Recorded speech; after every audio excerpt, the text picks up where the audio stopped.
अस्सलाम वालेकुम दोस्तों, खुशामदीद मेरे चैनल में। आज की वीडियो थोड़ी जज्बाती होगी क्योंकि ये मौजू मेरे दिल के बहुत करीब है। इमरान खान की कैद और वो सब कुछ जो पिछले चंद सालों में पाकिस्तान की सियासत में हुआ। मैं शुरू में ही वाजे कर दूं, जो कुछ मैं आज कहूंगी वो मेरी जाती राय है। हो सकता है आप में से कुछ लोग मुत्तफिक हों, कुछ ना हों, लेकिन मैं समझती हूँ कि ये बात खुलकर करनी चाहिए क्योंकि खामोशी भी एक इंतखाब होती है और मैं खामोश रहने वालों में से नहीं। चले थोड़ा पीछे चलते हैं। 2018 में इमरान खान वजीर आजम बने, एक ऐसे वक्त में जब लोग रिवायती सियासी खानदानों से तंग आ चुके थे। लोगों ने उम्मीद की एक करन देखी, एक ऐसा लीडर जो क्रिकेट के मैदान से निकलकर सियासत में आया, जिसने शौकत खानम जैसा अस्पताल बनाया और जो नया पाकिस्तान का नारा लेकर आया। लेकिन 2022 में जो हुआ वो मेरे नजदीक पाकिस्तान की जमहूरी तारीख का एक बहुत तकलीफदेह बाब है। एक तहरीक अदम एतमाद के जरिए उनकी हुकूमत का खात्मा हुआ और बहुत से लोगों की तरह मैं भी यही समझती हूँ कि इसके पीछे सिर्फ पार्लिमानी सियासत नहीं थी, बल्कि इससे कहीं बड़ी कुव्वतें शामिल थीं। इमरान खान खुद बारहा ये कह चुके हैं कि उनकी हुकूमत एक गैर मुल्की साजिश के तहत गिराई गई और उनका इशारा हमेशा एस्टैब्लिशमेंट और अमरीका की जानिब रहा।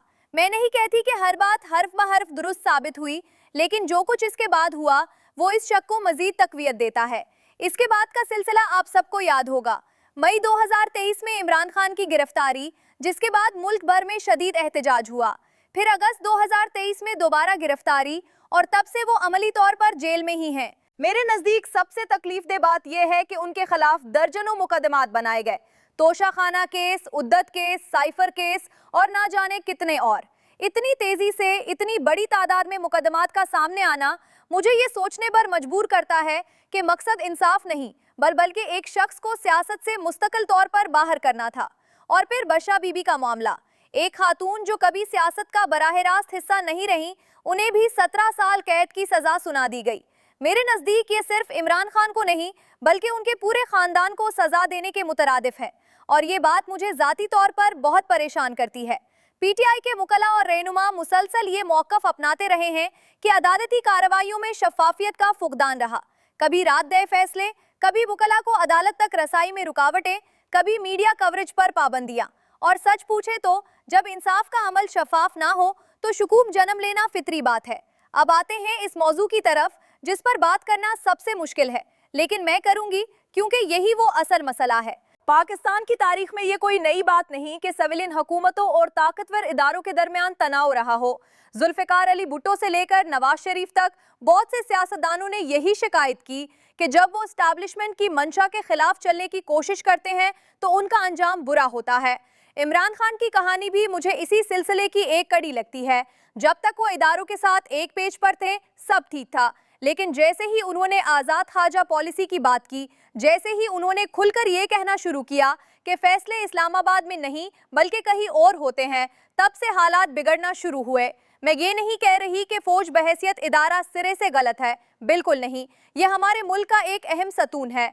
लेकिन जब कोई इदारा सियासी फैसलों में इतना ज्यादा अमल दखल रखने लगे कि मुंतखब हुकूमतों का बनना और बिगड़ना उस पर मुनहसर हो जाए तो ये जमहूरियत के लिए नुकसानदेह है और मेरी राय में इमरान खान की मौजूदा हालत इसी सोच का नतीजा है।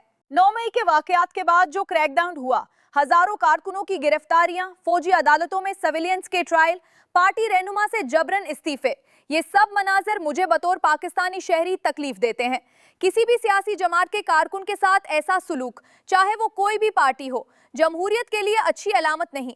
अब इंसाफ का तकाजा ये भी है कि मैं दूसरा नुक्ता नजर भी आपके सामने रखूं, क्योंकि एक जिम्मेदार बात करने वाले को ये करना चाहिए। हुकूमत और एस्टैब्लिशमेंट से ताल्लुक रखने वाले हलके इस तमाम सूरत हाल को बिल्कुल मुख्तलिफ अंदाज में पेश करते हैं। उनका मौक़िफ़ है कि इमरान खान के खिलाफ मुकदमात खालिसतन कानूनी बुनियादों पर हैं। अदालतों ने शवाहिद की रोशनी में फैसले दिए और 9 मई के वाकयात में रियासती व फौजी तंसीबात पर हमले नाकाबिले बर्दाश्त थे, जिन पर कार्रवाई होनी ही थी। कुछ तज्जियाकार ये भी कहते हैं कि इमरान खान के दौरे हुकूमत में भी इख्तलाफ राय रखने वालों के साथ नरमी का रवैया नहीं रखा गया और ये कि पाकिस्तानी सियासत में हर बड़ी जमात किसी न किसी वक्त इदारों से कुर्बत और दूरी दोनों का तजुर्बा कर चुकी है। मैं ये बातें आपके सामने इसलिए रख रही हूँ ताकि आप खुद फैसला कर सकें। मैं चाहती हूँ कि आप सिर्फ मेरी बात पर यकीन ना करें बल्कि सोचें, पढ़ें और अपनी राय खुद बनाएं। इस तमाम सूरत हाल के बावजूद जो चीज़ मुझे सबसे ज़्यादा मुतासर करती है वो अवाम का जज्बा है। आज भी इतनी मुश्किलात के बावजूद पाकिस्तान के कोने कोने में लोग इमरान खान से मोहब्बत का इजहार करते नजर आते हैं। नौजवान नस्ल जो पहले सियासत से दूर रहती थी, आज सोशल मीडिया पर सबसे ज्यादा मुतहरिक है। मेरी राय में ये मोहब्बत सिर्फ एक शख्सियत की वजह से नहीं, बल्कि उस उम्मीद की वजह से है जो लोगों ने एक मुख्तलिफ पाकिस्तान के लिए देखी थी। एक ऐसा पाकिस्तान जहां वोट की इज्जत हो, जहां फैसले पार्लियामेंट में हो और जहां कोई भी इदारा अवाम के फैसले से बालातर ना हो। मैं ये समझती हूँ कि तारीख हमेशा इंसाफ करती है, देर से सही, और मुझे उम्मीद है कि एक दिन सच सामने आएगा और जो लोग आज सलाखों के पीछे हैं वो बाइज्जत तरीके से रहा होंगे। दोस्तों, ये वीडियो खत्म करने से पहले मैं एक बात जरूर कहना चाहूंगी।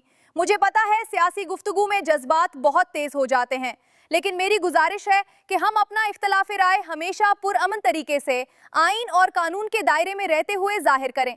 तशद्दुद या नफरत किसी मसले का हल नहीं, न आज न कभी। असल ताकत हमारा वोट है, हमारी आवाज है और हमारा मुसलसल बाशऊर रहना है। अगर आप चाहते हैं कि मुल्क में हकीकी जमहूरियत आए तो सबसे जरूरी काम यह है कि हम सियासी अमल पर यकीन रखें और आने वाले इंतखाबात में अपना हक के राय दही जरूर इस्तेमाल करें। अगर आपको ये वीडियो पसंद आई हो तो लाइक करें, चैनल को सब्सक्राइब करें और कमेंट्स में जरूर बताएं क्या आप भी मेरी तरह सोचते हैं। अगली वीडियो में एक और अहम मौजू के साथ हाजिर होंगी। तब तक के लिए अल्लाह हाफिज और पाकिस्तान जिंदाबाद।